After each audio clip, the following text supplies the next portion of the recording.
Lily Contino has long been one of TikTok's most controversial creators, with endless critiques from every single community. Transgender people don't like her because she's a stain on what's otherwise a kind and accepting community.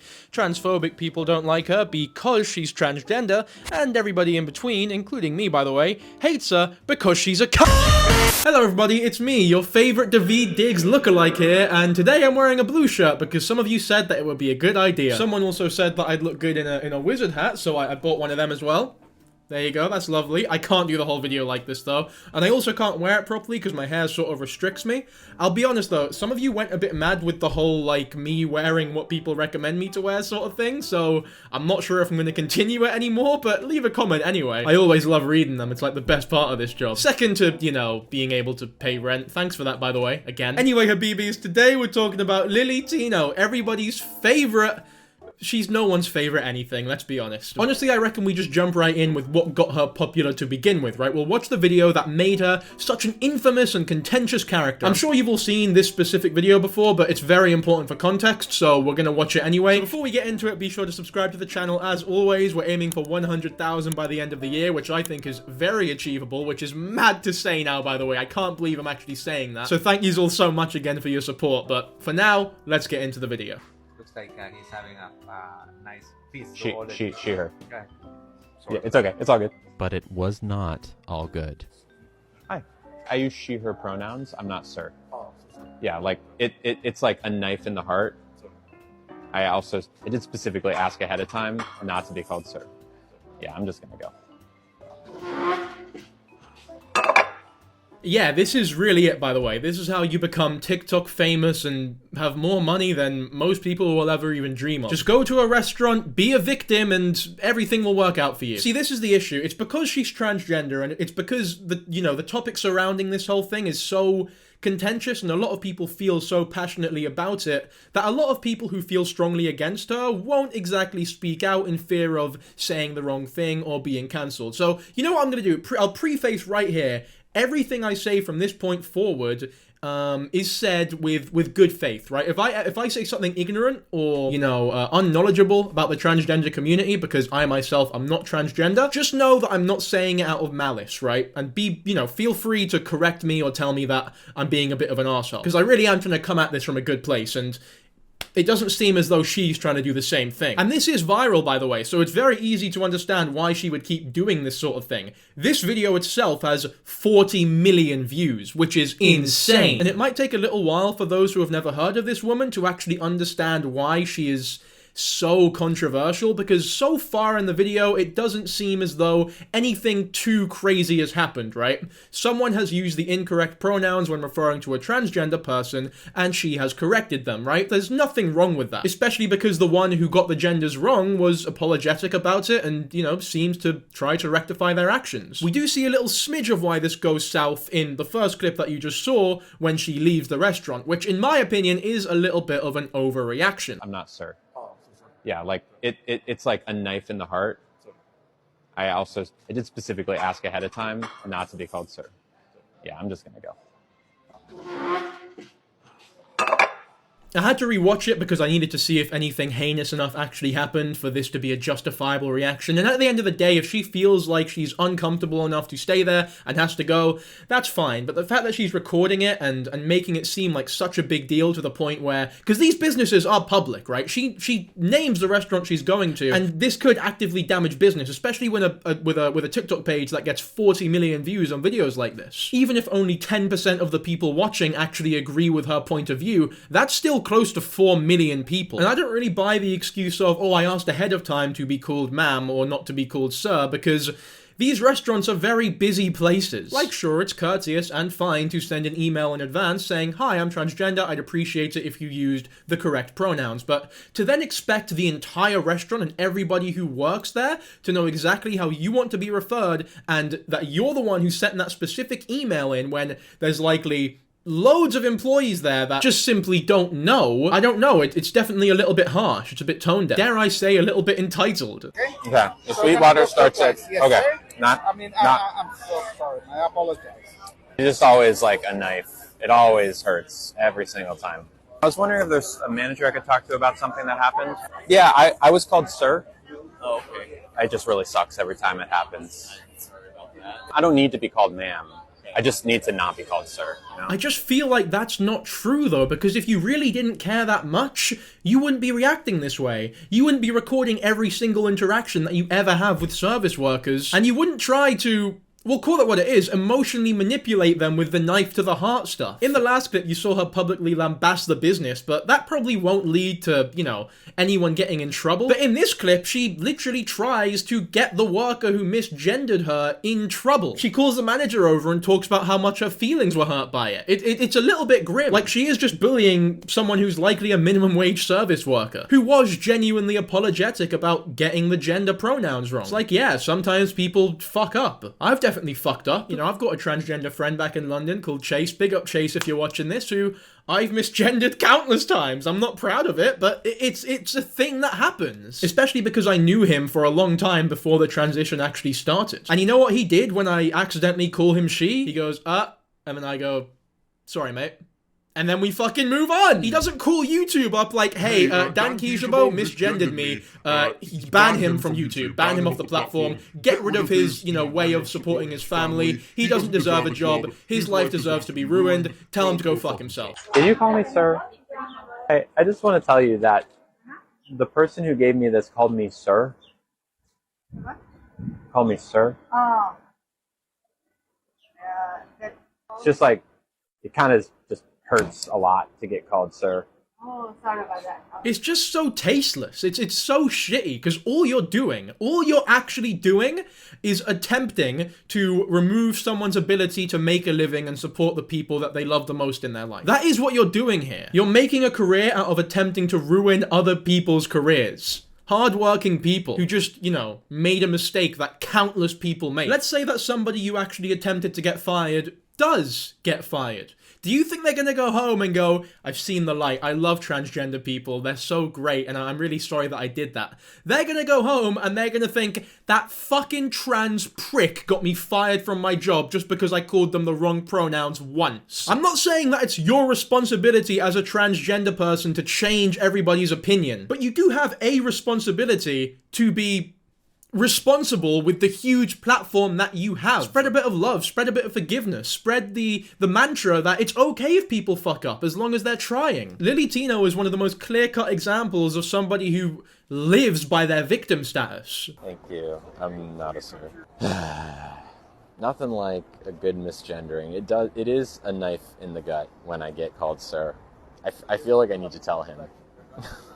I need to tell him that hurt. It hurts more, though, and it's not intentional, because it means like this is sir to him. I know you didn't mean it, but I'm not a sir. I'm so sorry. It's okay. I know you didn't mean it. It's just, you know, it hurts. I know when people clock me, it's fine, but like it does kind of hurt. See, that one wasn't nearly as bad. That one was okay. It's like, if you just acted that way with all the service workers, I don't think there'd be nearly as much of a problem here. You'd still be hated by, you know, transphobic people, but reasonable people would be absolutely fine with you, because that's fine. You just corrected his, you know, his terminology. Maybe you went a bit too far with, you know, the knife to my heart type of shit, but you didn't do anything too heinous. Thank you. I'm not sir.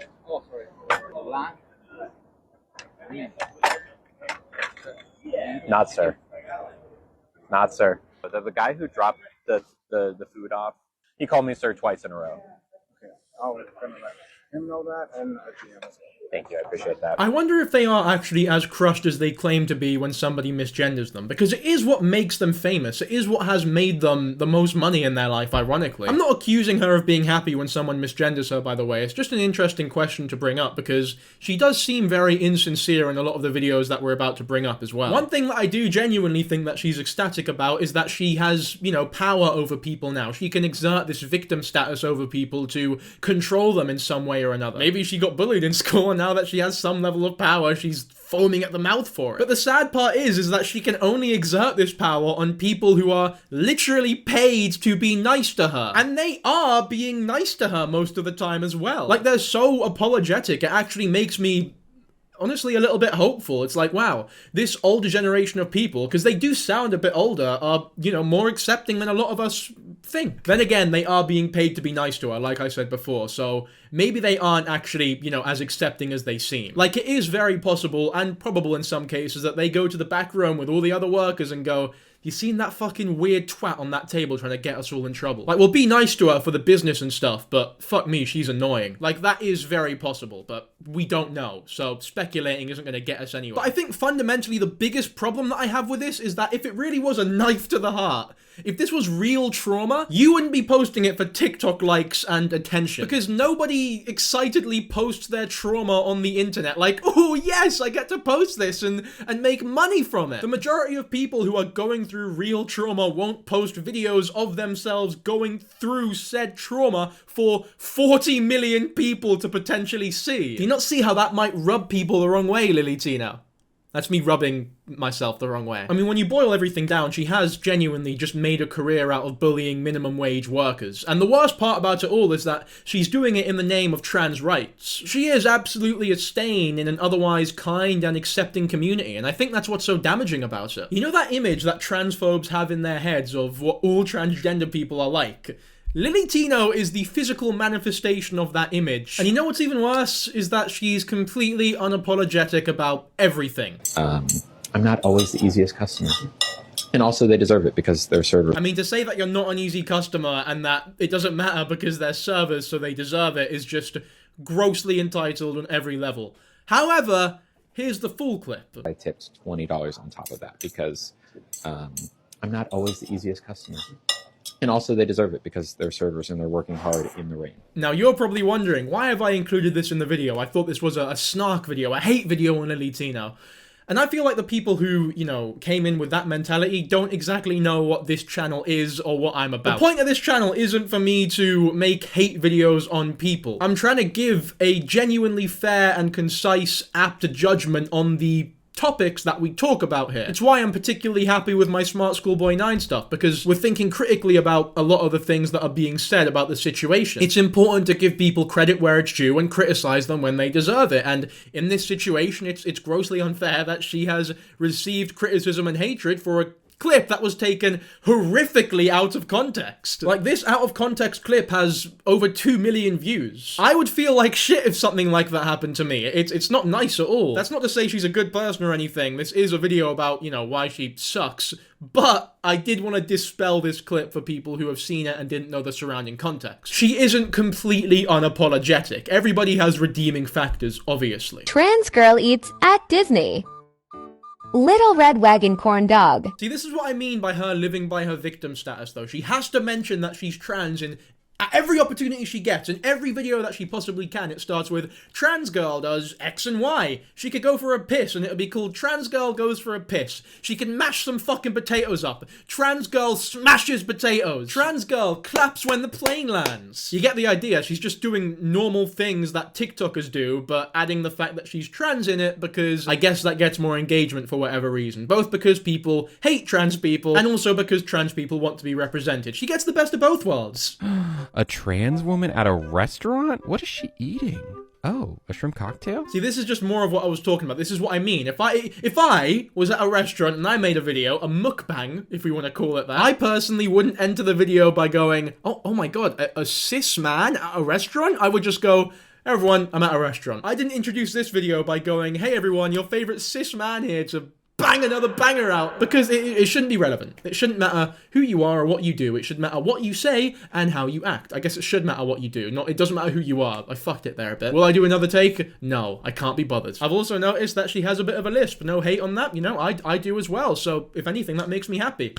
Representing the lispy guys. Although there was one really scathing comment a while ago that hated my lisp and honestly seemed to hate everything about me. Like, even I was looking at it like, Jesus, dude, fuck me. Literally, as I'm recording this, by the way, Raven King has just become a £10 patron on my Patreon. As you can see, I've given them a warm welcome in the patron-only Discord, which you can join for only £2, by the way. As you can see, it's full of smart people who give really good advice, so it's a good community to be a part of. There's also going to be a bonus section to this video exclusively for patrons, so look forward to that as well. Okay, so here's another quote-unquote scandal that Lily Tino has been heavily criticized for. It's when she did the impersonations of Miss Rachel, who is a kids content creator on TikTok who teaches like very elementary level stuff to children, right? And I mean children, like really, really young children. I'll play a TikTok of hers now just to show you what I mean. Have the A block. Oh, a D block. D says D. Oh, dog. Let's play a game. My turn.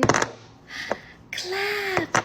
Right, so that's the sort of vibe that we're going for. Here's Lily Tino's video. Hi friends! Today we're going to talk about something super important. What it means to be transgender. It's a big word, but I promise that it's easy to understand. Now, there's good and bad elements to this, in my opinion. We'll go over the good first because there's a lot more bad and I want to end in a dark place. So, the good part is that I greatly encourage and think that it's a good idea to teach young children, even at a very young age, that transgender people exist. I'm not saying they should know all the intricacies of how it works and all the genitalia shit, but they should know that transgender people exist. And maybe they should know about, the whole concept of it and a little bit about gender dysphoria. I'm not sure exactly what I think they should be taught, but, it's perfectly fine for you to teach them a little bit about transgender people. Like, it's a good thing. Or at the very least, it's not a bad thing, right? I don't think it's gonna indoctrinate anyone or any of that stupid shit. Okay, now with the negatives, which there are a lot more of. Firstly, and most obviously, the information, in my opinion, is grossly oversimplified. Promise that it's easy to understand. I don't think that the concept of being transgender is easy to understand at all. The transgender experience, from what I understand, is rather idiosyncratic. It's different for everyone. And the line between somebody who is transgender and not transgender is so blurry that it's almost impossible to precisely identify, if that makes any sense. I think that personality-wise, I hold a lot of feminine traits. I care about petty TikTok drama, for example.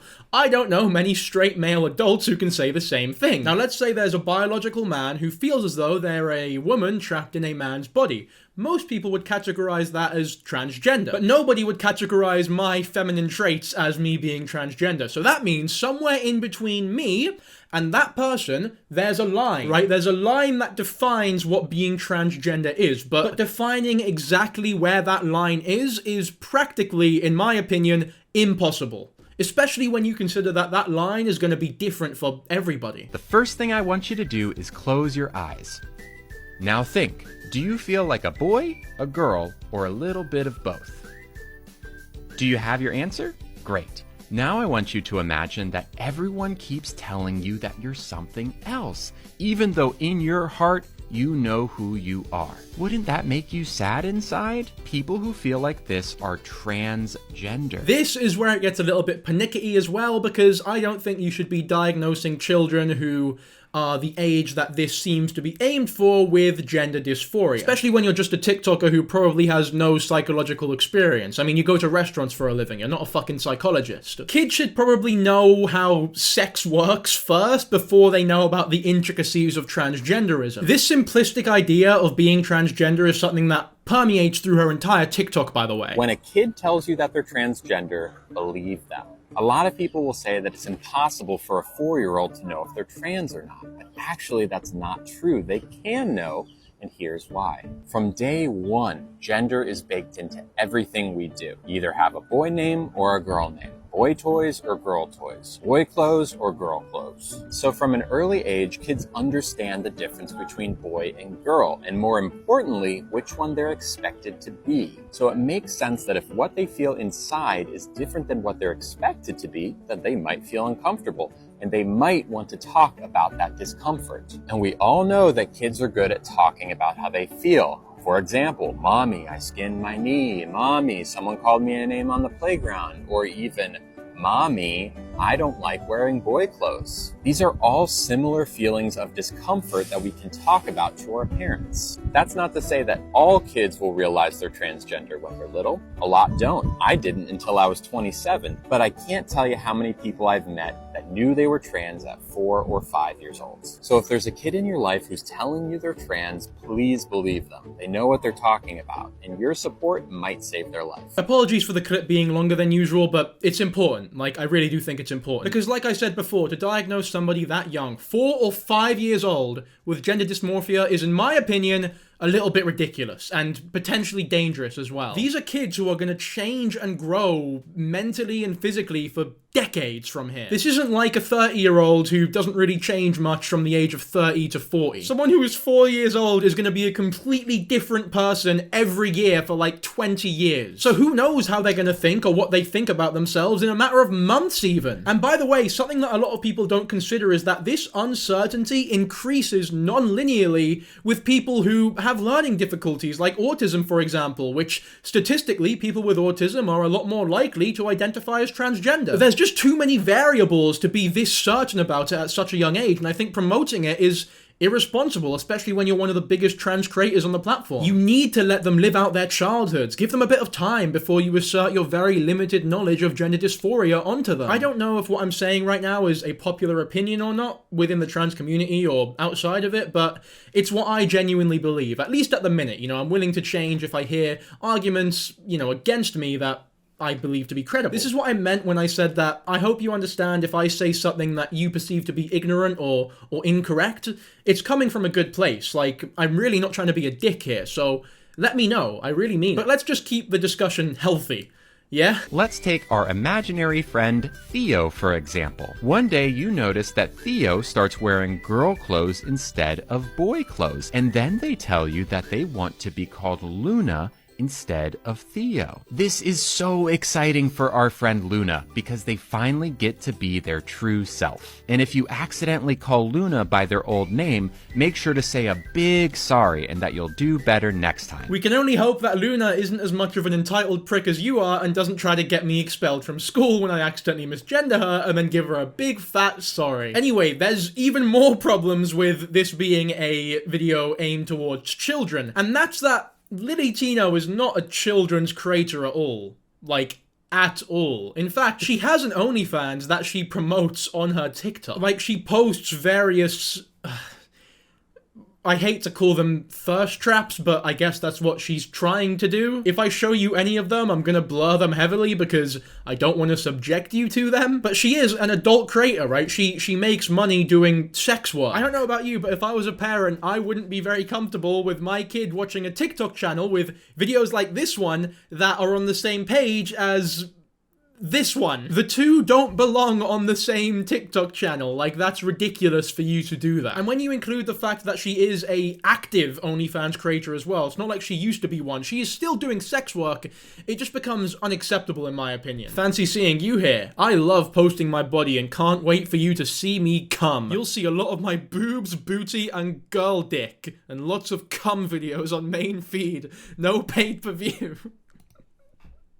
Well, at least she's not frugal, right? Ultimately, I do like the idea of people bringing up the concept of being transgender to children. Even if that explanation is grossly simplistic, there's a good idea behind it all, right? And it's interesting because just recently we had another creator whose content is primarily aimed towards kids being exposed for being an adult worker, and that person was Sketch, right? I didn't make a video on it, but the Sketch situation was huge earlier. But before Sketch had even put his first, I guess, child-friendly video out, he had left that life way behind him. He was not doing the two things at the same time, which if he was, there'd be a lot more of an argument to say that he's doing something wrong, right? Like, if Sketch was still doing hardcore dick-sucking videos, I wouldn't exactly be happy if my kid was watching him on the regular. It's a lot more acceptable when you consider that, you know, he's not making those dick-sucking videos anymore. They're long gone and you have to actively search for them to find them. Lily, however, you don't need to actively search for them because she is actively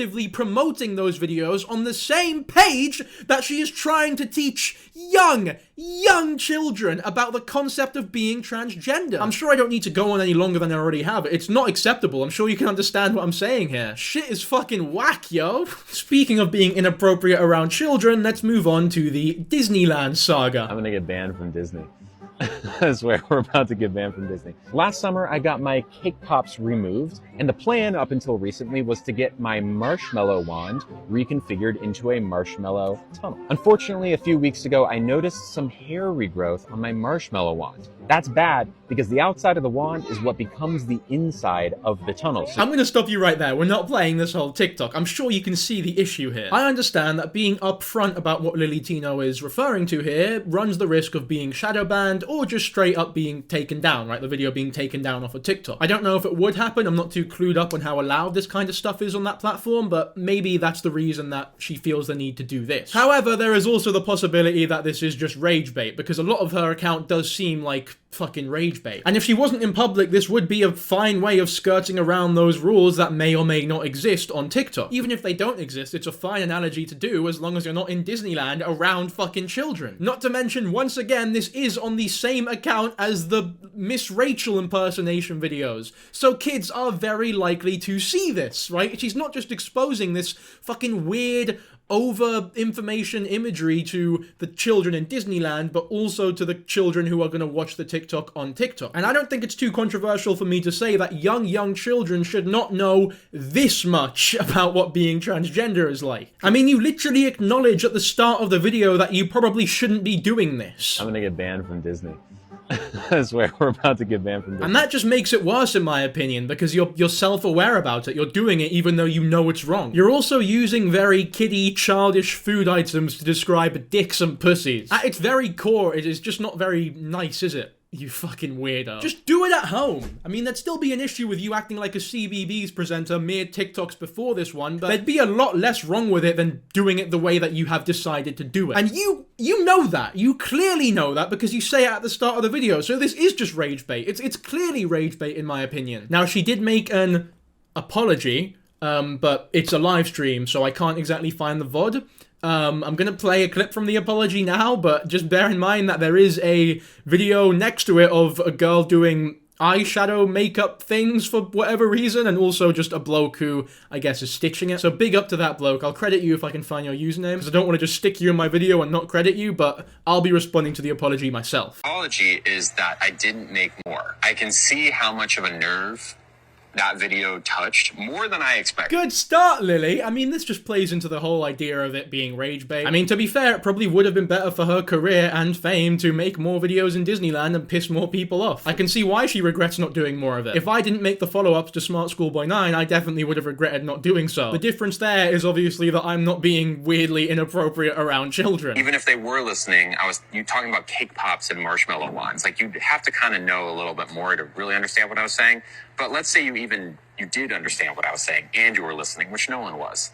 It's no different than talking about a hip replacement. Okay, first of all, this girl on the right, her makeup is fucking beautiful. Like, fair play to her. My ADHD is kicking in because I'm honestly getting bare distracted. I'm having to watch this a couple times. From what I caught, however, she is talking about genitalia surgery to a hip replacement. If an 80-year-old man were to talk about a hip replacement in Disneyland, there would be nothing wrong with that. I just don't understand how you could possibly come to that conclusion. And realistically, she probably doesn't even think that. It's just not a viable conclusion to come to, which is why she probably didn't even come to it. She's probably just making shit up to annoy more people. She's doubling down on the rage that she's induced on both, the transgender community, who by proxy have been made to look worse because of her. The transphobes, who are obviously even more angry at her than they regularly would be at a transgender person. And also everyone in between, once again, because she's just a weird twat. I know I said I'm going to give my arguments, but this bloke actually just made a really good point, so I'm going to play it. Act like this video is not directed towards a younger audience. If it was directed towards adults like you said it was, speak to adults like adults. You shouldn't have to use cake pops. And I would be willing to bet money that your age restrictions, 18 and over, is not set up on your videos. That's good shit there, my guy. I'm definitely going to have to credit you now, though. I think the reaction is actually kind of funny.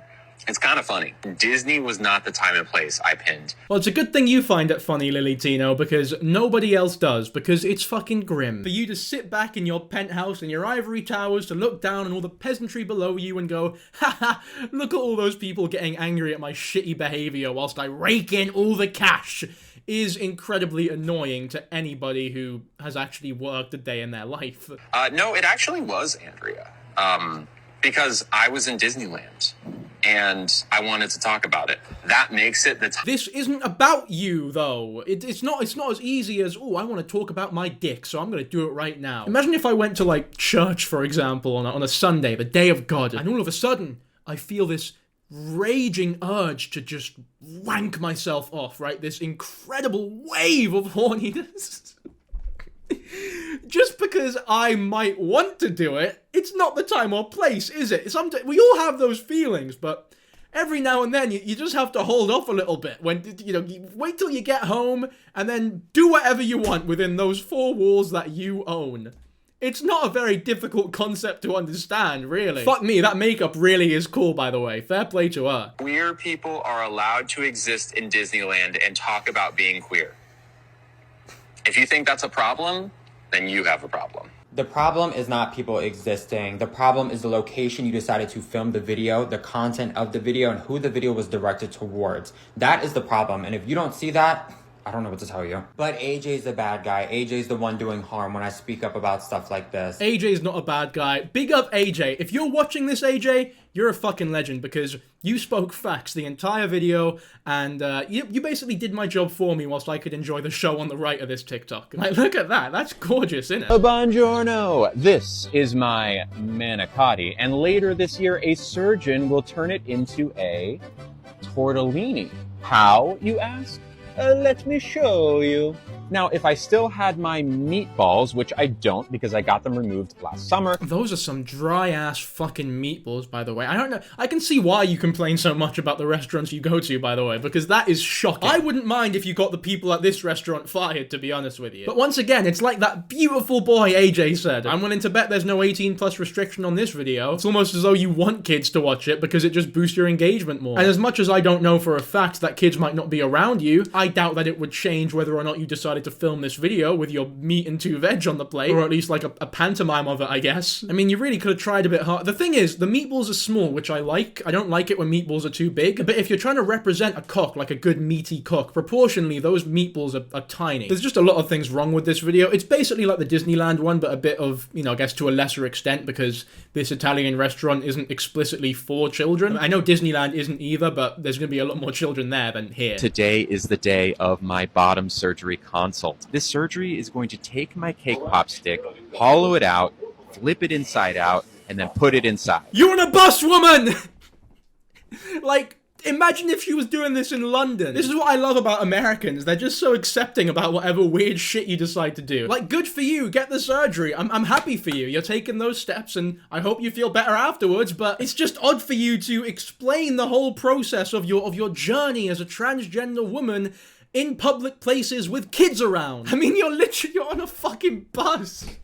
I can't get over that. At least in Disneyland and the restaurant, they're not enclosed spaces, right? You can walk about, you can do whatever you want, but it's a bus. It's a small, enclosed, claustrophobic space where people don't have the option to escape from your weird vibes. Imagine you're sat on a bus on the window lane, and this cretin just walks over, sits next to you, and starts talking about her fucking meat and 2 veg. It's like those really weird people who have really loud phone conversations on the train that just should not be said at all. Oh man, and when my dick was covered in poo, wouldn't you believe it? It smelled like poo too! I don't know if you heard my Windows firmware notification there, but I'm not retaking that because, God, that was a piece of history right there. I'm not going to be able to retake that in a way that's any better than what I just did. I have a 7-year-old daughter who has socially transitioned about a year and a half ago. She's transitioned at school. Everything's been great. We attend support groups. She's been seeing a gender-affirming therapist for a year and a half,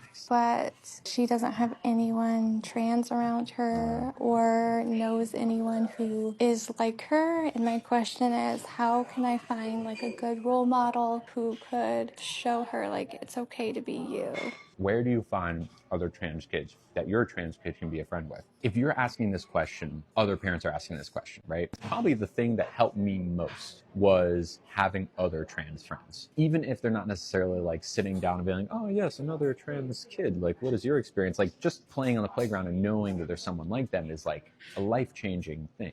When you're looking on the internet for like trans youth groups, to not just pay attention to like the ones that are for your kid's age, but like... Once again, it is tough. Like, I'm not the most knowledgeable about transgender issues, obviously. I've not done like extensive research or anything like that, but I like to think that I can think critically. And to me, it just feels weird to be that sure about somebody's gender identity at such a young age where they're developing so much, especially if they do have, you know, a learning disability or anything of the sort. Once again, you can absolutely feel free to let me know if you disagree and tell me why. Like, I would love to hear it. Me personally, I'd be a little bit more worried than this parent is, especially because they said that they've been going to a therapist for like a year and a half, so they've been transgender socially since they were like 5, which, fuck me, it's just so young. Anyway, this next section gets a bit sciencey and a bit sort of historic, which I love, and based on my previous videos, you guys seem to like as well, so I'm gonna initiate the Moomin bag setup once again, a little bit more close up this time, but we'll be right back in this chair in a couple minutes, so feel free to use the chapters if you so please. Okay, so let's begin this section with some of the biggest examples of confirmation bias that you'll ever see. It's quite a popular one, this, but I'm not sure you know the extent of just how disrespectful and incorrect it actually is.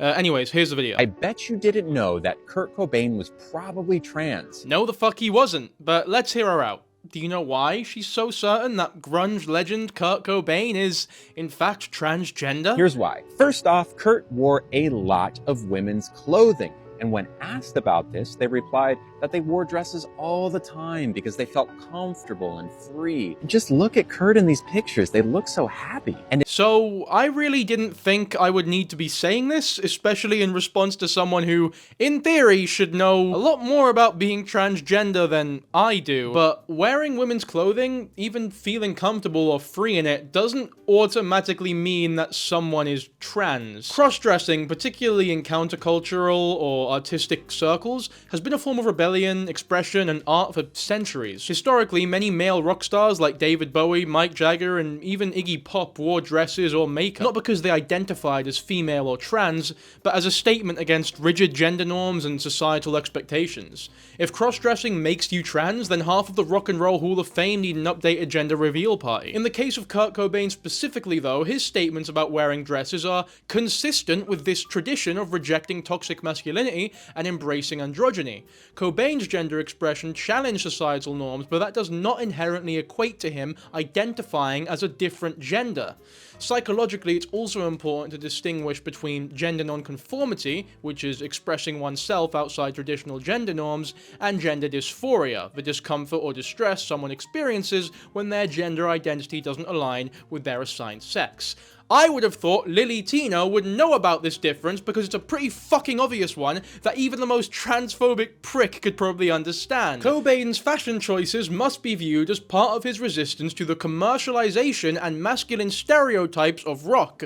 Wearing dresses wasn't just about comfort, but also rejecting the pressures of the male rock star image. I don't know. I personally like to wear dresses, and I wear them around the house sometimes. So. He was known for his vocal stance against sexism, homophobia, and hypermasculinity, using his platform to challenge societal norms. Grunge rock as a whole, emerging in the late 80s, was about rejecting mainstream ideals and embracing raw, authentic expression. Bands like Nirvana challenged the excess and hypermasculinity of the 1980s, embracing a more vulnerable, nonconformist image. In this context, wearing women's clothing wasn't about gender identity, it was a protest against rigid societal norms, especially the traditional expectations of masculinity. In fact, his bandmates like Chris Novoselic also embraced cross-dressing as part of rejecting societal norms. This wasn't just personal expression, it was a collective anti-establishment stance with Cobain at the forefront. Wearing dresses was simply a part of rejecting these roles, not a sign of questioning his gender. The key point here is that comfort in wearing traditionally feminine clothing does not necessitate a trans identity,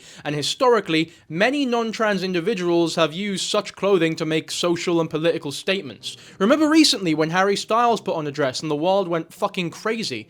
I think it would be insane to call him transgender purely because of that. But if he was dead, I wouldn't put it past Lily Tino to do so. In an interview about their childhood, Kurt said that they mostly hung out around girls, and that at one point, they thought they might be gay. Socializing primarily with girls during childhood or questioning one's sexuality is stupidly common nowadays especially, and certainly is not exclusive to trans individuals. There are many reasons why someone might feel more comfortable with the opposite gender or question their sexuality, particularly in a time when LGBTQ+ identities weren't widely understood or accepted. In fact, psychological research indicates that many young people, especially those with a more sensitive or creative temperament like Cobain, may explore their identity in a variety of ways, including experimenting with their social groups and questioning their sexual orientation. Being unsure about one's sexuality in adolescence is quite normal and doesn't necessarily imply a future transgender identity. This might be a bit personal, but I've definitely been there before, and that's all I'll say. My friendships with girls have only ever taught me good skincare, not that I want to reassign my fucking gender. Also, most obviously, you dumbass, Cobain's acknowledgement of potentially being gay does not equate to being trans. The two concepts, gender identity and sexual orientation, are completely separate. Cobain's mention of possibly being gay can be seen in the broader context of growing up in a heteronormative society where self-discovery is a complex process. Many adolescents have moments of uncertainty about their sexuality or gender roles, but this doesn't immediately imply dissatisfaction with their gender identity. I've never really eaten tofu before. I might like tofu, but I don't know. Apparently, if you're Lily Tino, I have just admitted to being a raging vegan who sees red at the sight of a packet of pork fucking scratchings. Many trans people who don't have the vocabulary yet to express their gender identity will describe what they're feeling as being gay. That's exactly what I did in middle school. While it's true that some trans individuals may initially identify as gay or lesbian before understanding their gender identity, this is not universally true, obviously, nor should it be retroactively applied to people like Kurt Cobain. There's a risk here of projecting modern language and understanding onto past figures who may have been grappling with different issues entirely. Historically, the language surrounding LGBT identities has evolved greatly, and it's easy to look back at someone's statements and apply today's terms, but that doesn't mean that it's accurate. Cobain grew up in a time where sexual orientation was more frequently discussed than gender identity, for sure. And it's possible that he was questioning or challenging societal norms of masculinity and sexuality without necessarily questioning his gender. Psychologically, the assumption that Cobain was trans because some trans people initially identify as gay totally conflates the two separate processes of identity formation, one's understanding of their sexual attraction, versus their understanding of their internal sense of gender. Projecting trans identity onto Cobain based on vague or incomplete self-reflection during his youth is speculative at best. This, in my opinion, is just Lily displaying textbook projection bias, where individuals apply their own experiences to others without sufficient evidence. Lily Tino is taking a modern understanding of gender and applying it to a past figure without considering Cobain's own unique context or struggles. It's like watching a black and white film and complaining that they didn't use a colored camera. They didn't fucking exist yet, dummy! Just go away, no one wants you here! This kind of projection oversimplifies identity formation and can distort our understanding of historical figures, especially when they don't have the same cultural language to describe their experiences. Kurt is also quoted as saying that they identify more with the feminine than with the masculine. This is clear proof that Kurt did not identify with the gender they were assigned at birth. Now, Kurt Cobain's rejection of traditional masculinity and his alignment with feminine traits are well documented, to be fair, but this does not provide clear proof that he was transgender. Historically, many men have embraced aspects of femininity without identifying as trans. Kurt's empathy for women, his disdain for toxic masculinity, his identification with feminist ideals can be seen as part of his personal and political identity, rather than evidence of gender dysphoria. People pretty much always have a mixture of masculine and feminine traits, and some men may strongly identify with feminine qualities without feeling any discomfort with their gender identity. In fact, Kurt Cobain's openness about this could be seen as a positive rejection of the hyper-masculine culture surrounding rock music and mainstream society at the time. I mentioned this earlier, but I myself possess many traditionally feminine qualities. More so, I believe, than many other men. Which, just to be clear, does not make me a worse or better person, but it's interesting because I have never, even for a second, felt confused regarding my gender. Ever. The other day, I felt myself tearing up at Despicable Me. It doesn't make me any less of a man. Right? And the most convincing evidence that Kurt was trans was in an early version of Nirvana's All Apologies lyrics, where Kurt wrote, "Let me grow some." That is clear-cut gender dysphoria. And of course, Kurt will never be able to tell us themselves, but the evidence makes it pretty obvious they were trans. Song lyrics, especially in the hands of a creative person like Kurt Cobain, are not always autobiographical, and if you did any form of literature or writing in school, then you would know this. Artists often express feelings that are metaphorical, abstract, or influenced by various aspects of their lives, including their observations of the world around them. To interpret lyrics as a direct reflection of Cobain's personal experience with gender identity is to take a creative work out of context and use it to fit your own agenda. Listen to any John Lennon demo and you'll understand what I mean. Or even some actual released Beatles songs, to be fair. You wouldn't take I Am the Walrus seriously, would you? You wouldn't listen to Polythene Pam and come to the conclusion that the Beatles are raging drag queens. All this points inclusion suggests in this TikTok is that Lily Contino knows fuck all about the process of writing music. It's crucial to recognize that Cobain's lyrics specifically often tackled existential themes, emotional pain, and social alienation. He was known for channeling his inner turmoil into his art, but this does not mean his lyrics are confessions of gender dysphoria. Many musicians use their music as a way to explore complex emotions that don't necessarily correspond to their personal identity. Projecting a diagnosis of gender dysphoria onto a song oversimplifies the multifaceted nature of artistic expression. Historically, many artists have actually written songs that reflect the human experience in broad, symbolic ways. Assuming that Cobain's lyrics are definitive proof of a transgender identity is a form of retrospective analysis that misunderstands both the art and the artist. That might be why Kurt's no longer with us. Maybe Kurt knew that we weren't ready. This point is dangerously problematic, and I'd go as far as to say you're a bit of a twat for scripting and saying this on your huge platform. It perpetuates harmful stereotypes about suicide and gender identity. Kurt Cobain's tragic death was the result of multiple complex factors, including struggles with addiction, mental health issues, and the pressures of fame, which are devastating to a lot of minds. All of those put together sound like a pretty good recipe for disaster, don't they? You don't need to add gender dysphoria to that list to make it more believable that he'd do something to himself. To reduce his suicide to an unproven narrative about gender identity is reductive, dismissive, and incredibly irresponsible and disrespectful, especially when you consider the real issues that he faced. Suicide is a ridiculously complex and idiosyncratic issue a lot of the time, and whilst trans individuals are at a higher risk due to the societal discrimination that they face, there is no evidence to suggest that Cobain's death was linked to struggles with his gender identity. His well-documented battles with depression and drug abuse provide way more plausible explanations for his tragic end. From a psychological standpoint, attributing someone's suicide to a singular, unproven factor oversimplifies the complexities of mental health and the multitude of stresses Cobain faced in his life. In conclusion, whilst it is important to explore and understand historical figures, even if it is through a modern lens, projecting a trans identity onto Kurt Cobain based on selective evidence risks distorting both his legacy and the complex cultural context in which he lived. Cobain's use of feminine clothing, his rejection of toxic masculinity, and his association with feminine traits were powerful acts of rebellion within the countercultural grunge movement, not indicators of gender dysphoria. His openness about his emotions and his disdain for rigid gender roles reflected a broader critique of societal norms, not a struggle with his own gender identity. Lily, I don't think you understand that we need to be cautious when applying today's terminology and frameworks to past figures. Cobain's death stemmed from a well-documented struggle with mental health, addiction, and the pressures of fame, not from unresolved issues of gender identity. Reducing his legacy to a speculative narrative does a disservice to both the person he was and the complexities of his life. Rather than viewing Cobain as a symbol of one particular issue, we should recognize him as a multifaceted individual who challenged societal norms, broke down barriers, and made a lasting impact on music and culture. Anyway, with every big controversy comes an even bigger response, so once again, we'll hear her out because we all make mistakes, don't we? This is my comment. You ready?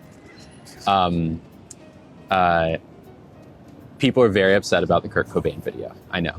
I stand by the video. I made it because it is something that I was thinking about a lot. Good start, Lily. Just admit that it all came from a place of personal bias instead of actual evidence. I'm glad that you think, at least, but I think about having 100,000 subscribers.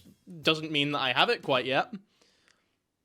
That ball's in your court, by the way, guys. This is what I mean about the confirmation bias, though. They already decided on the conclusion. They sought out selective bits of information to support it, rather than conducting an objective analysis. Yeah, I am surprised by the reaction. I think a lot of it has to do with people being... People aren't upset about speculation for its own sake. They're upset because you've made Cobain front and center in your Wattpad story. Cobain's struggles, legacy, and memory are being reframed without his consent. That's what people find troubling here. So a lot of the criticism is that, oh, Kurt Cobain is disrespectful, right? There's nothing disrespectful about it. I think it would be pretty cool if Kurt Cobain was trans. And I think it would be pretty cool if Michael Jackson didn't touch children. But unfortunately for me, what I find cool doesn't manifest into reality just because I want it to be true. The assumption that labeling someone as trans posthumously without evidence is harmless overlooks how such a statement may distort Cobain's legacy.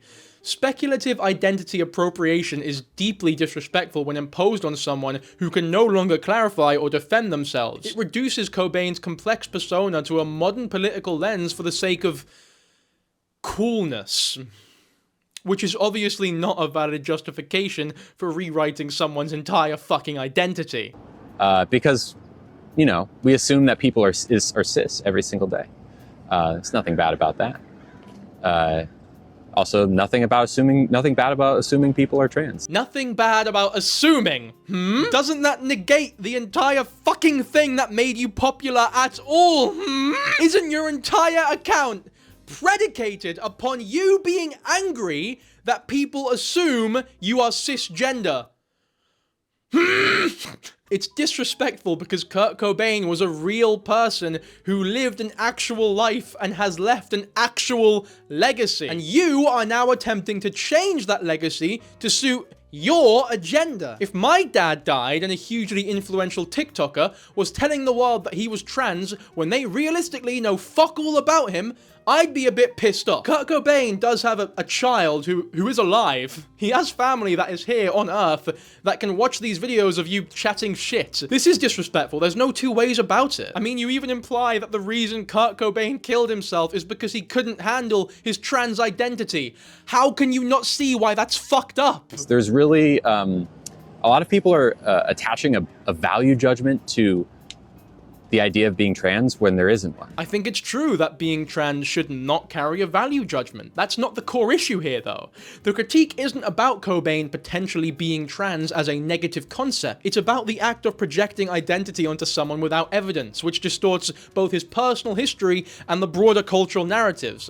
Whether Cobain was cis, trans, or something else is irrelevant of the conversation because the conversation is built on conjecture rather than facts or his own words. I feel like you know that that's not the problem here as well, and you're deliberately misinterpreting the criticism that you've received to suit your argument more. This is like if I pissed on a piece of raw chicken and served it to you for dinner. I would assume that you wouldn't like that very much. Well, imagine if I then go about my life under the assumption that you just don't enjoy food as a concept. I just served you utter shite. The problem isn't that it was food, the problem is that it was the worst food you could possibly fucking ask for. The intent of the video was to recontextualize or maybe offer an alternate reading of someone who is no longer with us, and maybe why they're no longer with us, or a part about them that might add extra interesting context. Alternate readings are fine if there's evidence, but this is revisionist speculation, rather than a thoughtful reinterpretation of the facts, and it's about someone who doesn't even have a voice anymore. It's just unethical. The fact that they are deceased is the only reason I made that video,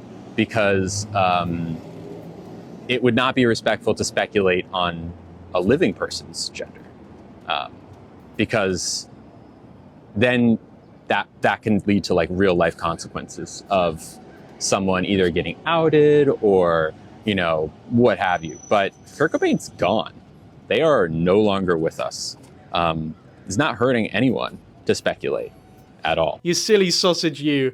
Just because someone is deceased, it does not mean speculation about their identity is harmless. Cobain's legacy affects his surviving family, his fans, and his cultural significance. Publicly speculating on his identity, especially without strong evidence, can change the way that he is remembered, thus impacting his legacy. Disrespect towards the deceased can still cause harm, not only to their memories, but to those connected to them. Once again, Kurt has a family who is very much alive. If you died tomorrow, how would you like it if people remembered you as Nick, the man who goes by he, him pronouns and cosplayed as a woman every now and then? I'm gonna take a gander and say you wouldn't really appreciate that, would you? And nor should you, because people deserve respect, even if they're dead.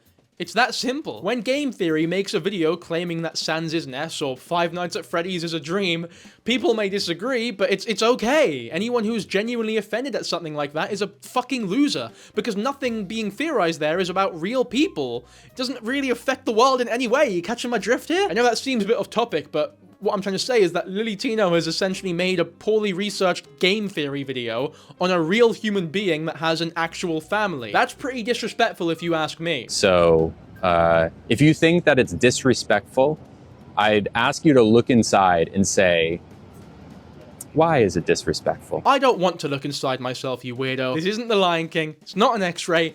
Don't try and place the burden on the critics to justify their feelings of disrespect.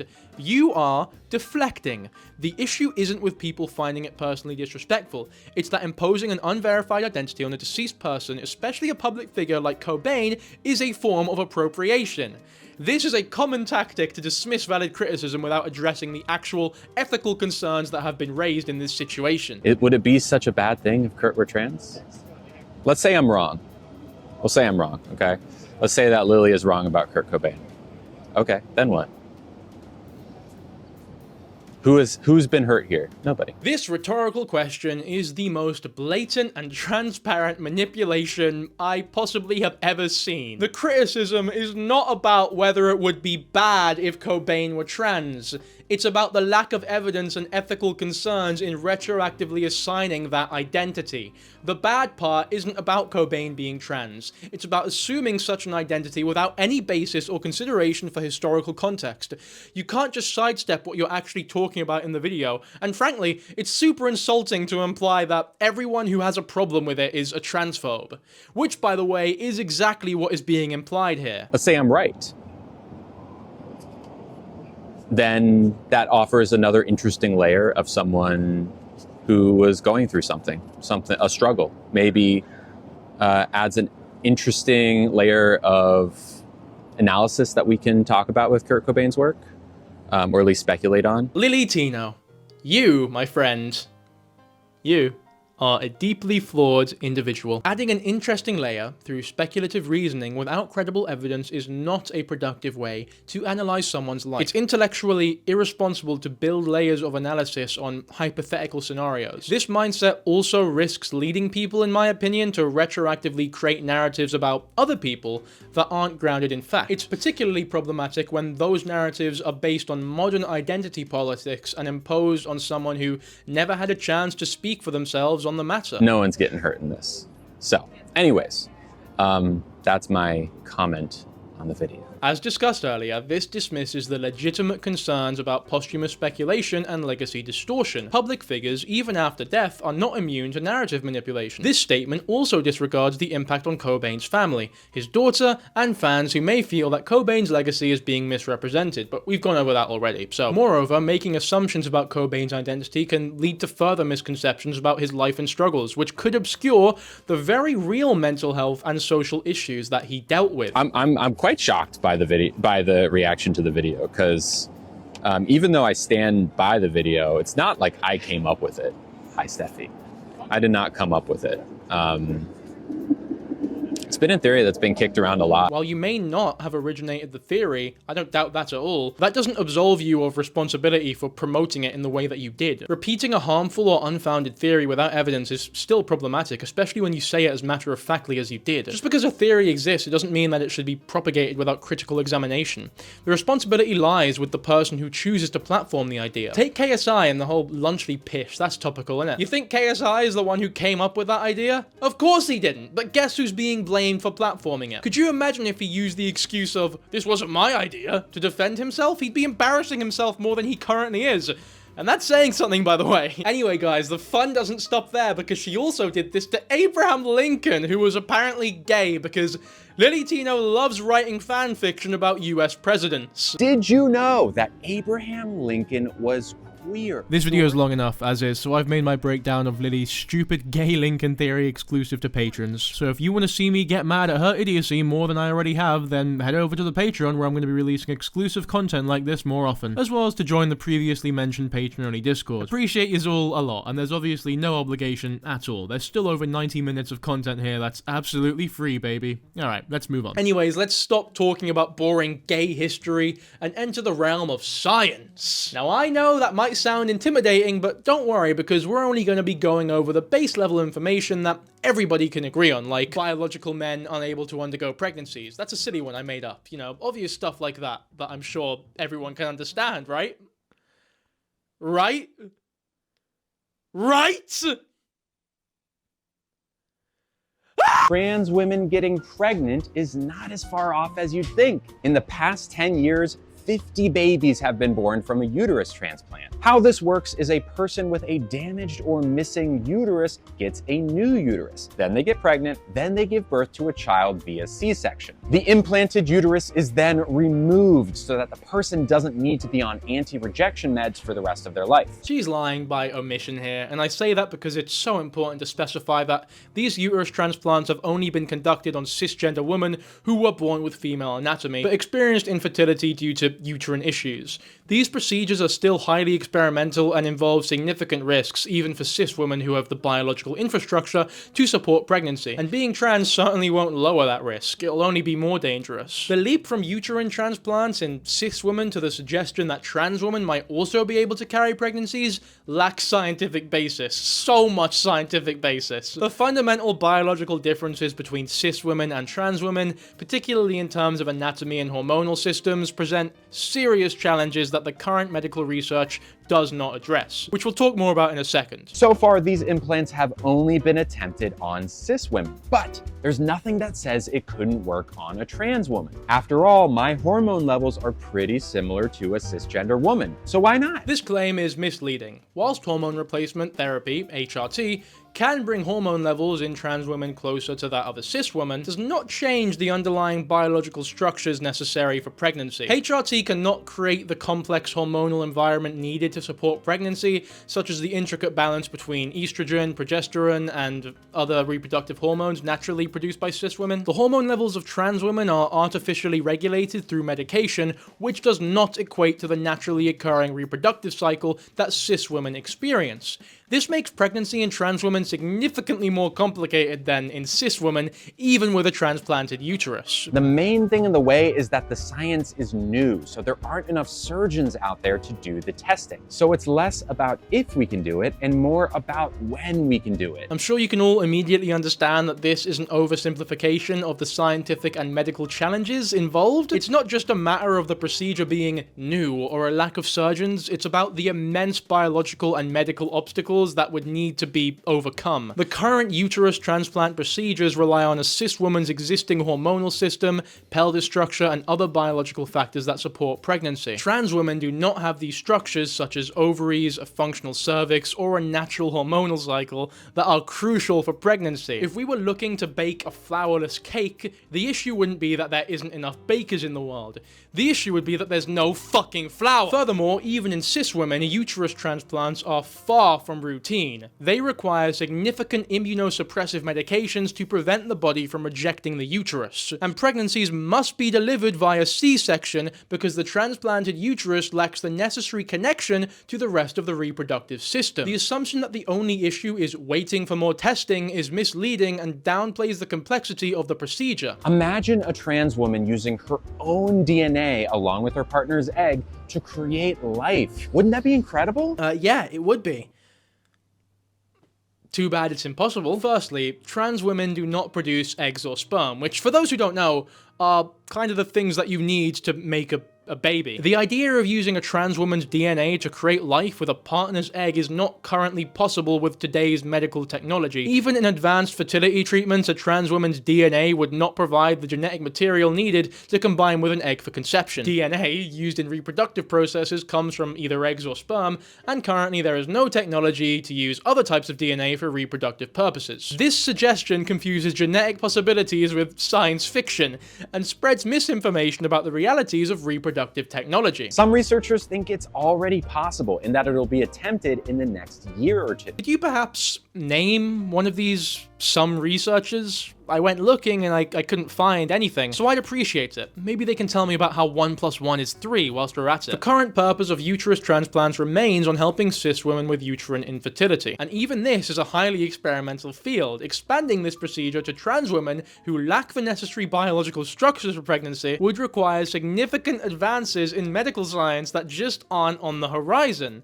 because they understandably aren't the biggest fish being fried at the minute. I mean, it doesn't take a genius to figure out that we should probably perfect the procedure on cis women first before even thinking about doing anything of the sort to trans women. Oh, our babies just learned how to walk. Now let's put them in a ring with Mike fucking Tyson. Is that a good example? I think it's pretty apt. The issue with this claim isn't just that it's wildly inaccurate, but it gives people false hope to those who may be invested in the idea of pregnancy as a possibility for trans women. It also obscures the real challenges that still need to be addressed, such as creating a safe and functional biological system that could support pregnancy in someone without the naturally occurring autonomy for it. Now, to be clear, I don't want kids. And even if this was an option, I wouldn't be interested. But there are so many trans women out there who want this, and they have just as much of a right to pregnancy as anyone else. And I have the right to breathe underwater. That doesn't mean I can do it because I'm not a fucking fish. Whilst it's valid to acknowledge that some trans women desire the experience of pregnancy, it's also important to emphasize that desire does not equate to biological feasibility, like at all. The concept of rights in this context is somewhat misleading and irrelevant because pregnancy is not simply a right that can be granted. It's a biological process dependent on complex factors. The reality is that medical science has limitations, like everything, and pregnancy for trans women is not currently possible due to the extensive biological, anatomical, and medical challenges involved. This statement in particular also overlooks the significant ethical, medical, and financial costs associated with such procedures. If they were even feasible, the risks to both trans women and the potential child would be enormous, given the experimental nature of this type of transplant, the lifelong need for immunosuppressive drugs, and the medical complications that could arise from trying to adapt a non-biological body to carry a pregnancy. Ultimately, your hormone levels are at a similar level to a cis woman, sure, but only because you have artificially blocked the production of testosterone and artificially pumped your body full of estrogen. That's completely different to having naturally produced hormones similar to that of a cis woman. What you're doing here is spreading blasé and probably intentionally naive promises and misinformation to instill false hope to those who want what you're talking about. The uterus transplants you speak of are done on cis women who are unable to become pregnant using their own. Infertility is a hugely mentally damaging thing to many people, and so to them, the risk to reward factor is worth it. However, the risks really cannot be understated. This is a major surgery that, may I remind you, will need to be done twice as well. You know, put the uterus in and take it out because your body will reject it. You are putting both you and your baby at risk by doing this, and so when you add to the mix that the woman undergoing said surgery doesn't even naturally produce the necessary hormones, imagine how much riskier it becomes. Not to mention the money. My god, the money! It's fucking abhorrent for you to just stand there with your royalty-free pissy jazz music and waltz about like, oh, you want a kid? Well, just get a uterus transplant. Done! No bother, man. It's notoriously easy for the trans community to get what they want with a click of their fingers. Just adopt. Seriously, there's so many kids out there that need and deserve a home. Why spend obscene amounts of money on a double life-threatening surgery when there's a safer, cheaper, and far more humane alternative? It sucks that some trans women won't be able to fulfill their desires to naturally give birth, at least right now, but not everything is this easily solvable, Lily. We all need to make sacrifices. Speaking of which, this next inaccuracy is particularly interesting. Okay, look, before I end this section, I want to quickly cover the idea that your assigned gender at birth is an educated guess, which to anyone but Lily Tino is ridiculous, but she's rather consistent with this line of thinking. Here's a few clips. I get a lot of questions about how gender can just be assigned at birth. How do you assign a gender? This is how. So when we're born, we're assigned one of two different sugar packets. There's the pink one for girls and the blue one for for boys. The way they determine which sugar packet you get is an educated guess based on your body. So typically when people have bodies like mine, they will give you a blue sugar packet. Much like everything else that this cretin spews, it's wildly inaccurate. Medical professionals assign sex based on observable physical traits, mainly the genitalia at birth, but they aren't playing Guess Who with newborns. It's based on anatomy. The point may be trying to suggest that gender identity, which is different from biological sex, is something that can develop independently of the sex assigned at birth. The claim that this assignment is a guess could be aiming to emphasize that one's gender identity does not always align with their assigned sex. This part of her shitty sugar packet metaphor unintentionally conflates sex assigned based on biology and gender, which is a social construct related to identity. You would think as an actual fucking transgender person, Lily of all people would know this fucking difference, and it's honestly a little mind-blowing that she would even consider this to be a good analogy. Anyways, now it's time to talk about Lily Tino's recent SA allegations. Yeah. Those are a thing, by the way. So for this section, we're going to be watching all of the TikToks, including the responses and the initial video from Colleen and Lily. Colleen is the one who is accusing Lily of being, I guess, inappropriate or deviant or, you know, just uncomfortable to be around. And I'm going to be completely fair here once again, like I said at the beginning of this video, because I think Lily Tino, whilst definitely maybe acting a little bit weird at points, is not deserving of the shit that Colleen is giving her. I've been debating making this video for weeks now because I was just trying to rack in my head whether I was overreacting or not, but I felt so weird in the moment.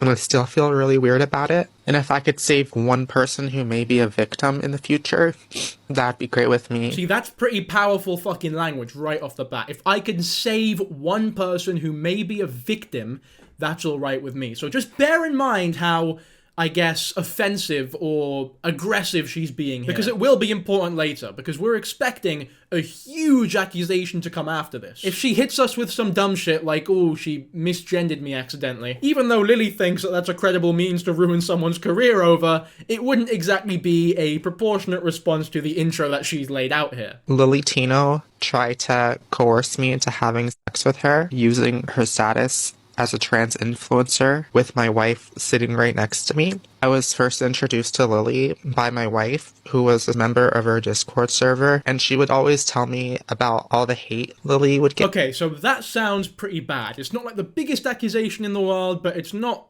you know, a nothing burger either. I haven't really seen these videos, by the way, in great detail, so this is my honest first reaction to them. This isn't like a scripted section like the last one was. I think my opinion on this from now will be based on what exactly the coercion consisted of, because to an extent, flirting with someone is, in a way, coercing them to sleep with you. I mean, if you're being cynical about it, the very concept of flirting is just convincing somebody that sleeping with you would be a good idea. So if it was something like that, it wouldn't exactly be the biggest scandal ever. It wouldn't warrant all of these tears and accusations. But if it was something like, I will fucking ruin your career if you don't shag me right now, then that's definitely something that should be addressed for sure. Hey, let me contact Lily because I understand how bad it can feel to have the hate mob on you as a trans influencer. And then cut to a few weeks ago, Lily messaged me with the idea of, do you want to go on a work trip with me to Las Vegas? And I tell her immediately no, because I'm on a Canadian work permit. And the moment I leave Canada, it goes null and void. It's not good anymore. But then we hopped on a Discord video chat, and she was still really insistent on wanting me to get to the US ASAP so we could meet together. Discord video chat is where all sexual deviancy takes place, by the way, so this is a good start for her case. Meanwhile, I'm just wondering, why is she so urgent about this? Then she just pops out with a bait and switch of, oh, I wanted to actually go to Las Vegas to do OF content together. My wife is sitting literally right next to me. Lily is fully aware of my wife, JC, and how we're together and how we're monogamous. I never hinted to Lily that I was interested in anything like that, and I'm wondering why she assumed I would just agree to it immediately if borders weren't an issue. Because no, I would not have agreed to that under any circumstances. We didn't have that kind of relationship at all, me and Lily. So after our call, I'm just sitting there very exhausted, wondering, why do I feel so bothered right now? And I think about it over and over and over again.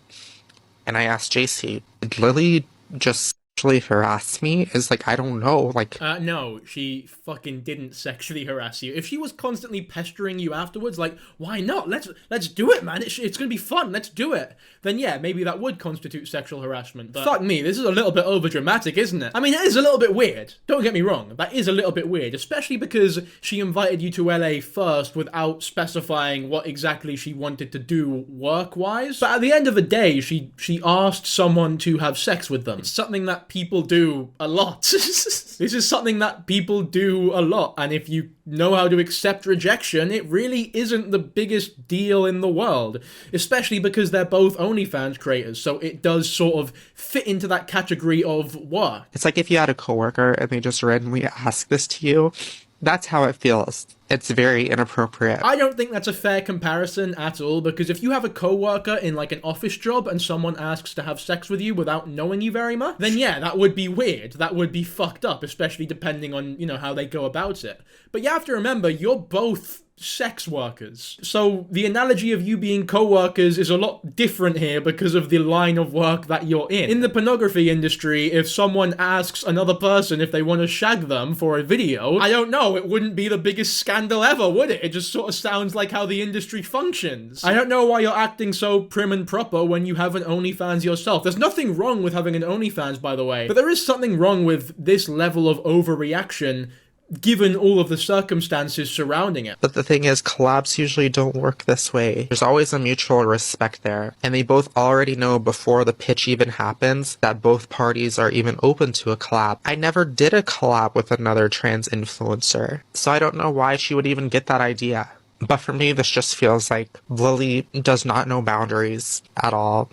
And sex is just a toy to her. I mean, she just asked, and then you said no, so it didn't happen. That's all it really sounds like happened here. Also, it's great that you have this, like, rule set of what should happen between both parties mindset-wise before someone even asks for a collab. But just because you have those specific sets of rules, it doesn't mean that everybody in OnlyFans has that set of rules as well. It's just your personal mindset, and she doesn't share it, so it didn't work out. It's that simple. Now, yes, it is a little bit weird. I don't blame you for being uncomfortable about it, but to make a TikTok like this, a scathing TikTok like this with over 5 million views now is weird. Like, be a fucking adult. This should have stayed private, at least from what we know so far. There's a lot of videos here, so who knows what's to come. I also don't know what she means when she says that sex is a toy to her. If you're not looking for anything serious, then the whole point of sex is to have fun, so it kind of is a toy to some people, and there's nothing really that wrong with that. I think it would have done you better to elaborate or explain your position on that a little bit more, because it sounds as though you're just using like flowery, provocative imagery and words to make her seem worse than she actually is here. Like what, she has fun having sex? Ooh. Anyway, let's look at Lily's response, because I had a lot of things to say about Colleen's. I have no doubt that Lily will have a lot of strong arguments as well, because I'm not even directly involved in the situation, and I can pick holes through her arguments pretty easily. I'd like to start with some context about Colleen and I's relationship before all this happened. So last April, I was going through a really tough time, something that actually I learned Colleen had also gone through before. She reached out, was really supportive, really nice, and honestly, her support was one of the reasons that I was able to pick myself back up and start creating again. From there, Colleen and her partner were super involved in our community. It was great to have them. Over time, we became friends. And like any friend, I would always post something nice in her comment section. I didn't have a crush on her. I was just a friend from the fan section saying, "Go Colleen." Now, independent of Colleen, I recently decided to start making a new kind of content. One of the things that I thought would be helpful to kickstart that effort would be to collaborate with people in the same space. Colleen is in that space. For the record, collaborations are super common among any kind of social media creator, be it this kind of content or other kinds of content. I'd encourage you to think about all the times you've seen two content creators come together to partner on a video. It happens all the time. And since I've been wanting to go to Vegas a lot on my own... So Lily's claiming that the friendship between the two of them was more than just, you know, a casual chat every now and then. Like, they were genuine friends who supported each other a lot. It's not as though in their first fucking DM conversation she propositioned her for a shag. In regards to the whole OnlyFans industry having, like, common collaborations, I'm not too sure if that's true. I'm not an OnlyFans creator, and I never will be. Well, never say never. If the YouTube channel falls, who knows what I'll do. 10,000 likes and I'll start an OnlyFans, baby. I won't. get a couple friends, go down, do fun stuff, and also make it a little more worth our while, do some collaboration on content. Colleen seemed like a good person to ask because she already does this kind of content for a living, so I didn't think it was an out of left field ask to say, hey, this thing that you do for work, I'm starting to do it too. What if we partnered up for a thing? Not to mention, I thought her content was awesome and I really admired her for it, and I would have loved a chance to collaborate with her. It all sounds pretty reasonable. She just wanted to have a good time in LA and have a fucking shag as well. As weird as you may think it is, it's not as though you can't understand the mindset, and I think she is being a little skeevy by describing it as just casual, we're doing the same job, so let's do it together. Because it is different when it's sexual. Like, it is different. I think you would have done some good to maybe acknowledge that maybe you should have been a bit more sensitive regarding the subject because of the inherent sexual nature of the work. But so far, I'm definitely more on the side of Lily Tino, surprisingly enough. First one, she talks about how we were discussing Las Vegas in the chat before I brought it up to her on the video call. That's not true. And in her second video, she contradicts it by saying that I brought it up to her for the first time on our video call. That's true. I didn't clock, by the way, that Colleen made 2 videos before Lily's response, so before we watch the rest of this response, we'll watch Colleen's other video. I know this is like mad and unstructured, but if you've made it this far into the video, you're way too deep now. And also, if you've made it this far into the video, I can't fucking tell you how much I appreciate that. You'd be surprised at how rare that is. If you've made it this far, leave a comment with the word broomstick, but like subtly work it into a sentence or comment. Don't just say broomstick. Or don't. I'm not the fucking boss of you. Do what you want, man. When she first messaged me to pitch her idea to go to Vegas, she wanted to basically pitch it as a fun girls trip. And I was friendly about it, but I also made sure she knew that, hey, listen, I cannot go to the US right now because I'm trying to get my permanent residence here in Canada. And if I leave, the whole process gets halted. It's a whole big thing. So we can retroactively criticize this because we accidentally saw some of Lily's response. And yeah, Lily's right. She is contradicting herself here. She's saying, oh, she brought it up on a Discord message, but in the last video it was a Discord call. So there are lies being told here for sure. And the very fact that she's been caught in such an obvious lie immediately limits the credibility of everything she says, even subconsciously. Like, you might not notice that you don't take her words at face value as much as you did before, but it could very well be happening because she is a confirmed liar now. Anyway, she wanted to go on a Discord call, and I agreed, and I had JC sit right next to me because her name was brought up, and she pushed me again for more details on why I couldn't come to the US, and she also wanted an exact timeline of when she thought I would be able to do it. And I said probably 8 months or so, but I thought it was weird to even ask. But suddenly the subject changed to her wanting to actually collab with me. And my innocent mind thinks, oh, she probably just means like TikTok or Instagram, right? Because I've told her before that OF is like such a small part of my life. I post like the bare minimum like once a week. I don't do anything crazy. It's very soft core, I'm not gonna lie. And TikTok and Instagram are pretty much my main focus. And I answer her pitch of wanting to collab. You know what it is? I think what would also change it a bit is if we knew what type of collaboration Lily was talking about. Like when she says, can we collab on OnlyFans? Does she mean, ooh, let's both pleasure ourselves in front of a camera? Or does she mean, let me have sex with you on camera and post it to the internet? Because those would be different, to be fair. No, because I kind of like working alone. But then I feel like she wasn't even listening to anything I was saying there, because she was actually like, oh, no. I mean, I was thinking of an OF collab. And this is where I have a lot more information. Lily wanted me to go to this place in Vegas where a company named Queer Crush, who she met at a Pride event in San Francisco, were setting up sets and cameras to film professional-looking porn. She even sent me a link to the website right here while we were talking. And I didn't take a look at the link until like yesterday, but I checked it yesterday, and the kind of stuff that they're filming is very much hardcore. It is very much out of my comfort zone, and I think Lily knew that. Okay, never mind. I guess that is what she meant. But you know what? Just for you guys, let's have a look at Queer Crush and how hardcore it actually is. I never thought I'd be on this website for a Dankyjabo video, by the way. Like, this is out of my comfort zone. Look at the banner! That's gonna be so blurred. That's gonna be so unbelievably blurred. But it's 2 girls with a pink dildo with like 2 tips on either end of it. It's very interesting. Like, anatomy-wise. I'll give them that. You know what? I'm not even gonna click on these videos. I can tell what she means by looking at the thumbnails. Yeah, it's pretty fucking hardcore. Where I realized that, like, me having sex with, like, women with people with vaginas meant that I was, like, queer, and not just, like, I'm practicing for boyfriends or whatever. Compulsory heterosexuality is a bitch. Okay, what the fuck am I actually doing? Like, why am I watching this? This is so out of left field for what the video's meant to be about. You'll never get this on any other commentary channel, by the way, so subscribe. Subscribe for more Pornhub reaction videos, baby. We're moving on, I don't care. We're moving on. We're gonna go back to the topic at hand here. I don't know why we even did this. Lily went on to mention how it would benefit us both financially, which I call BS on that part because I'm much more successful on that platform than her, no offense. And right after she pitched us doing an OF collab, I immediately reminded her that I was monogamous. I mean, even if that is true, she's a lot more, you know, successful on TikTok, so if she promoted it on TikTok, it could be a good financial decision for you both. Like, that is just a fact. You don't need to flex your fucking OnlyFans clout to make her seem like a weird person here. Not even mentioning the fact that I have had a feeling that Lily's had a crush on me for quite a while. She would always comment on every single one of my pictures with hearts. And what kind of confirmed this to me was the fact that her Plan B influencer that is now apparently currently going with her to Las Vegas. Are we fucking 10 years old? Lily had a crush on me. She's being cancelled because she had a crush on you, and she asked you for sex once, and you said no, and it didn't happen. No matter how weird you think that is, this should not be public knowledge, right?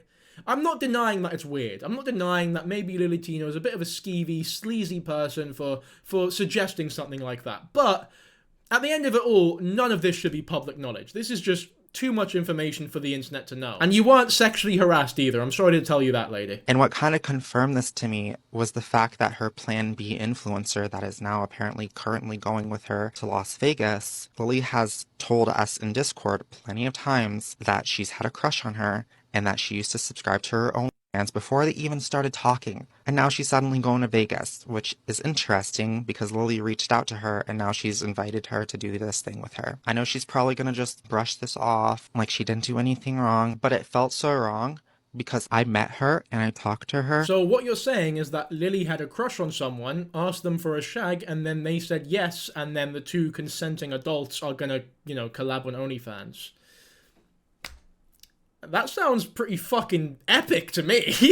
I don't think that's cancel worthy at all. Fucking fair fucks to her. This is really shitty of you to, like, try and end her career over. I guess she has ended or attempted to end countless careers over, you know, meaningless shit as well. So I guess she had it coming, in a way, but two wrongs don't make a right, my friend. Sorry, I forgot one thing. So before I even went public with this, I got JC to message Lily for me, telling her how upset I was and how I didn't even want to be around. And JC did mention the OF part. So this kind of confirms that Lily does know about that if she ever tries to deny it again, which she did. Her apology was really just like, yeah, it was just for work. But no, I know that wasn't the case. Okay, let's actually read this message, part of it. We're not going to read the whole thing. We're not Illuminati. The request was very much a business proposal to grow our mutual followings and generate revenue together. I don't think it was purely for business. Like, I do think that she probably did have a bit of a crush on Colleen. As elementary as this is to the story, it is probable that she probably liked the look of her physically to want to shag her. And whilst the business part of it may have been, you know, an aspect to why she wanted this collaboration, another aspect could very possibly have been that she just wanted to fucking shag her. So maybe she is being a little bit dubious there. I'll give Colleen that. I can't believe I'm talking about this still. Like, this is so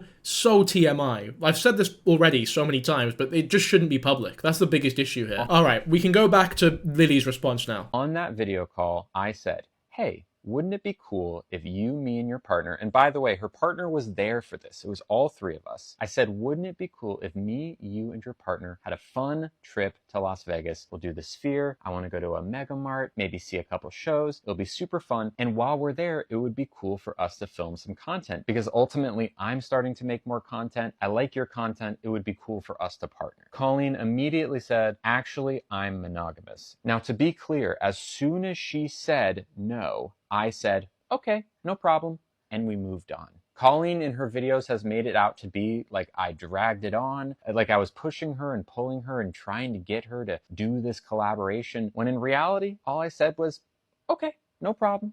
Totally fine. Yeah, that's the impression that I got from Colleen's video as well, and I had that exact same opinion, so I fucking agree with her. I mean, I've disagreed with everything she has done up until this point, but for this one clip, for this one segment here, I think she's spot on. I didn't know that this was something that bothered Colleen or her partner. They did not tell me that it bothered them until weeks later when I received a DM from her partner, which Colleen also mentioned in her video. I immediately apologized over Discord message. I never got a response, and the next day they posted the video. Now, Colleen talked a lot about our conversation on her citizenship. Colleen is an American citizen who lives in Canada currently and is working towards her Canadian citizenship. She told me that she can't leave Canada right now because that would interfere with her Canadian citizenship. I, as her friend, was just curious why that was. It sounds like Colleen interpreted that as me trying to push and pull her towards this content, when in reality, I wasn't even thinking about Las Vegas anymore. I wish I could show you the video call to prove what I'm saying, but sadly, Discord doesn't store any video calls on their end. To recap, I never had a crush on Colleen. I saw her as a friend. I asked her if she and her partner wanted to come to Vegas. She said no. I said okay and moved on. Yeah, that could very well be true as well. I mean,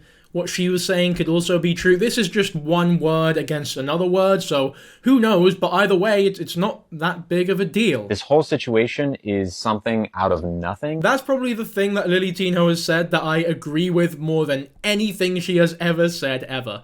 This whole situation really does seem like something out of nothing. She's drawn every little bit of water and blood and jizz from the rock that has nothing in it. And it is a little bit snaky from her, because she probably knew that she would get a lot of support, because as she said in her video, she knows that Lily Tino has a bad rep and people don't like her. So she used that bad reputation to make, frankly, borderline false accusations against her. Like, come on now, that is shitty. And the saddest thing is that people will believe what she's saying just because they don't like me and they want it to be true. I would have much rather dealt with this personally, one-on-one, but she didn't allow for that to happen. So here I am, speaking my piece. Yeah, that's fair enough. Nothing more I can really say to that ending there. I think she summed it up pretty well. But it's not over.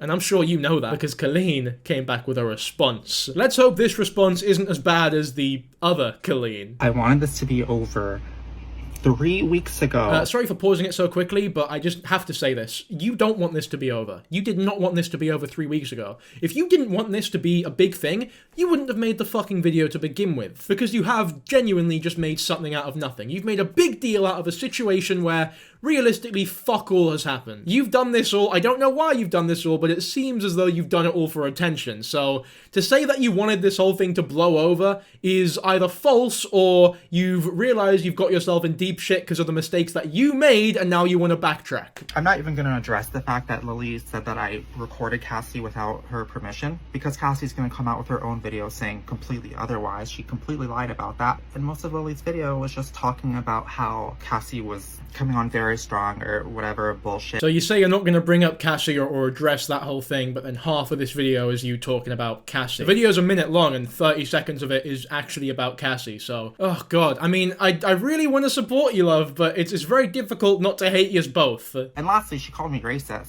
But since we're bringing up my apparent past, how about your real past? She called you racist? What? I guess this is like on a live stream VOD thing that I can't find. I've looked for a while, like I can't manage to find anything, but she definitely didn't call you racist in the original video. Or maybe she did and I just wasn't paying enough attention, who knows? I'm late, it's tired. How about the time when you were bragging about assaulting a 3-year-old back when you were kids, playing doctor and touching her— What the fuck?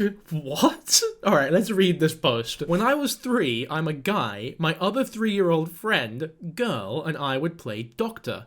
I put my fingers up her bum and licked it too. Guess I started from an early age. And that was from Ask Reddit from user fuck pomegranates. Fuck me, what a weird woman. I mean, that's weird enough as it is. You don't need to make out as though she's like a predator though. Because if you listen to what Colleen said, she goes, oh, you sexually assaulted a 3-year-old. She conveniently leaves out the part where they're both 3 years old. It's not like Lily Tino did this now. How about the fact you literally said the N-word on camera and haven't addressed it?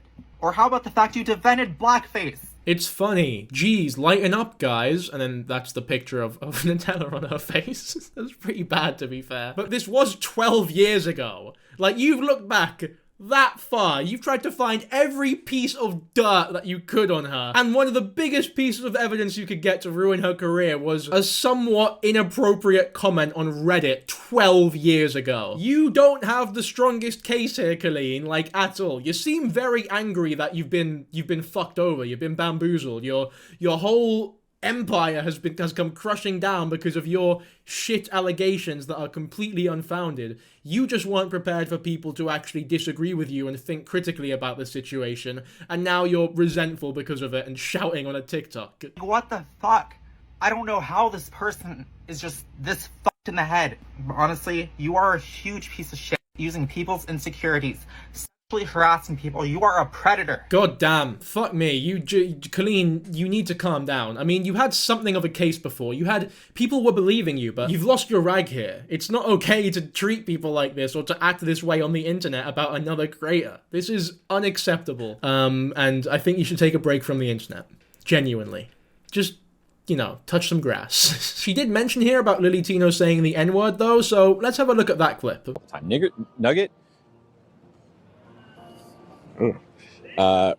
Nugget shivers a lot. So I get that it was probably an accident, like I don't think it was intentional, so yeah, she probably was doing it accidentally and said the N-word just because she was trying to say nugget, I get it. But every time someone accidentally misgenders you, you give a whole Lord of the Rings speech about how they crushed your bloodline into dust and stabbed your heart and had you bleed out on the floor whilst they ate your dog. But when you literally say a racial slur, even if it was accidental, because they're accidentally misgendering you, it's not on purpose either. So you'd think when you do a problematic accident as well, you'd at least acknowledge it. You always preach that people should apologize if they accidentally misgender someone. Do you not think that maybe you should apologize if you accidentally say a racial slur? I don't think that's the most outrageous thing in the world for me to say. I'm not saying you should be cancelled for it. It was an accident, but fucking say sorry. Is it a 10 out of 10, sir? I kind of looks exclusive. Oh, would you like to show your faces? Yes. Okay. How is it? First off, you called me sir, right? Oh, I meant to say ma'am. That's my. Oh no. What are Oh, your okay. pronouns? No, okay. What are your pronouns? She, her. She, her. Thank you. Thank you for letting me know. Never What's know. your name? I don't have a name. My name's. On Instagram, follow me. There we go. See you, sir. Oh, wait, one more time? I didn't catch that. See you, sir. Those are kids who knew exactly what they were doing. No, they're not ignorant, Rockton. They're hateful. See, that there is genuine discrimination and transphobia, and I think it's important to bring up, and I think it's important to show this clip to you. Not only to demonstrate that, yes, she does actually experience real-life transphobia, and something like this is grim, it shouldn't be happening, and I do feel sorry for her in this situation. But her reaction is also very telling, in my opinion. When she is faced with genuine, actual transphobia from people who are, in her words, hateful, which I think is an accurate word to describe the situation, she deals with it in a really mature and incredible way, actually. I think showing their faces is completely justified, and I think the way she goes about it is good. It's just a little bit funny that she seems more hurt at these kids being transphobic on purpose than the waiters and waitresses who are serving her food who actually mean well. It definitely adds some validity to the argument or thought process that she's hamming up her trauma or her discomfort for the camera for TikTok views, because if this is how she reacts to genuine, actual discrimination, then why is she so much more bothered by people who are trying their best? Then why is she so much more bothered and stabbed in the heart when people are actually trying to do their best? They're just such different reactions that it really makes you think what she's doing this for. I think, funnily enough, her handling this situation in particular with such grace and maturity makes her entire character actually look worse. Now, I should mention that there's also like some Discord messages drama and a lot of stuff on the Lily Tino Snark page that I haven't mentioned here, purely because it comes from a Snark Reddit. And Snark Reddits aren't exactly notorious for having accurate information. Like, they are Reddits from people who hate the person that the Reddit is about, trying everything in their power to, you know, ruin their lives, ruin their career. And if you go on that Reddit, there's a lot of images and videos of people just recording her without her consent or without her knowledge. Like, that shit's weird. That shit's really weird. I don't want to take information or accusations from a community like that think that something like that is okay. And if I go on the Reddit now, there's also a lot of accusations or videos that I've tried really hard to find, but just haven't found at all, so I don't know what they're making up and what's true. Like this one, for example. Lily still uses white male privilege. When asked questions like if you could have a surgery to have a fully functional uterus, which would include a period, Lily outright said no, almost in a disgusted way. Why do you get to pick and choose what part of being a woman you want? That's not how it works. I agree that that's not how it works, and it does seem a little bit misogynistic, and that is weird for someone who is a transgender woman. However, I couldn't find video of this anywhere, so without any proper evidence, this could just be an accusation.